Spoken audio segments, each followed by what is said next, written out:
Hi and welcome to today's vlog. 3-week, 4-book Estellosaurus Readathon.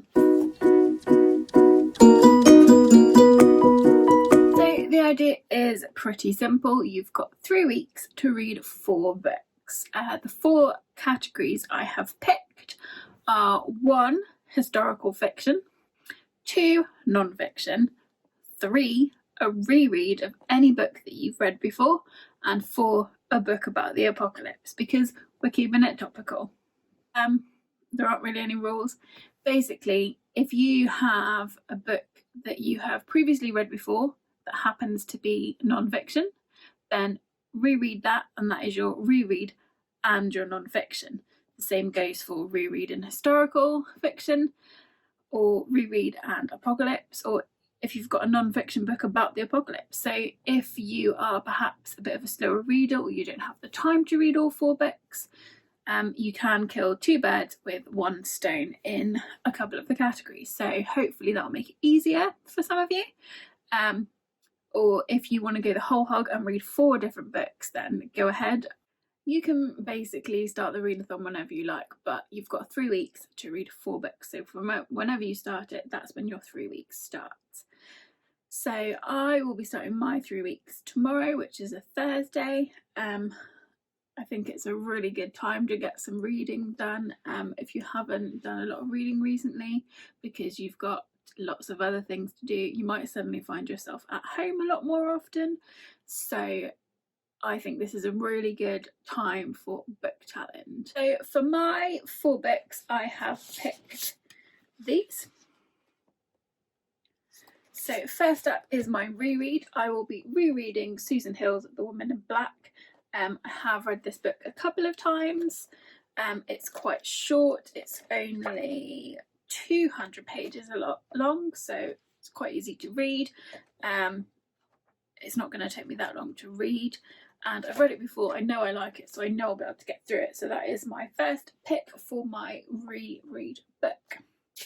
Next up is my historical fiction, and I have gone for Florence and Giles by John Harding.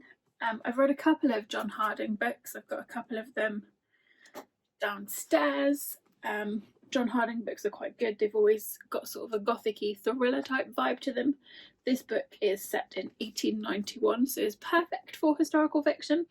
It is sort of a thriller, horror, creepy book. So I'm excited to read Florence and Giles. So that is my historical fiction pick. Next up is my non-fiction pick. This is Unnatural Causes by Dr. Richard Shepherd. And basically it's sort of an account of autopsies. So I'm excited to read this. I think it's got a bit of a, it's not sort of a educationally book, so it's not got lots of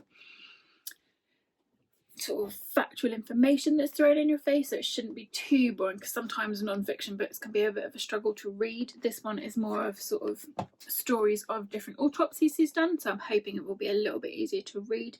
This book was very kindly sent to me off of my wish list, which I'm super grateful for. Last up is my book about the apocalypse. So I've gone a little bit topical. I thought if we read a book about the apocalypse, the end of the world type scenario, we'll all feel a little bit better, because at least it's not that bad. So this book is The Last of Us by Rob Ewing. It does obviously have the same name as that brilliant game, which we're all hoping part 2 comes out soon. But it obviously isn't based on the game. The game isn't based on the book. This is what it's called, and it's got an apocalyptic vibe like the game does, but don't get the 2 confused. They've got nothing to do with each other. So this is my apocalypse novel pick, and this is a book. I will read the back of it. 8-year-old Rona lives in an empty house with her friends Elizabeth and Alex. Home is a deserted island off Scotland, where days are filled by playing school and shopping for food and batteries. There are other children too, Callum and Duncan, and the cats that follow them around. But for the last ones left, the path to survival is paved with dangers and decisions that risk extinguishing the hope that they've so carefully kept alive. So I'm really excited to read this. I do love a good novel, so I'm excited to read that. Again, it's not too big, it's not too long, so I should be able to get through it quite quickly. All 4 of the books that I picked, none of them are too long. I didn't want to sort of get caught up in a big long book. I just wanted something that was quick and easy that I could just pick up and put down over the next 4 weeks. So there you go. Those are my 4 picks for the Estellosaurus Readathon. So if you're going to take part in the Readathon, please tag me.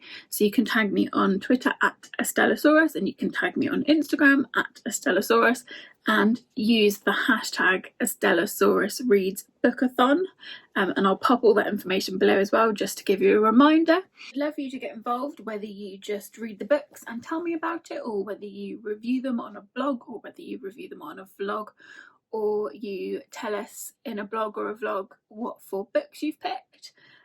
So yeah, I'd love for you to get involved. I'd love for you to talk about it online if you're able to. If not, just drop me a message and let me know what you're going to be reading and how it's going. So yeah, I'm really excited. I will also be doing a tie-in book challenge on my blog, which I'll link below. So that will just be sort of a book tag challenge. If you're familiar with those, you'll know that basically it's just questions, and you answer questions and then tag someone else so someone else gets involved.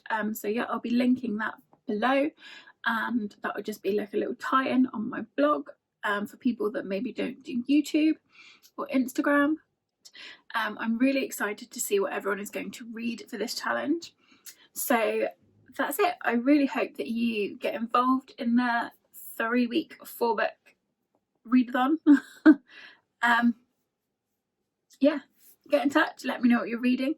If you like this video, then give me a thumbs up. Don't forget to drop comments below and let me know what you're going to be reading.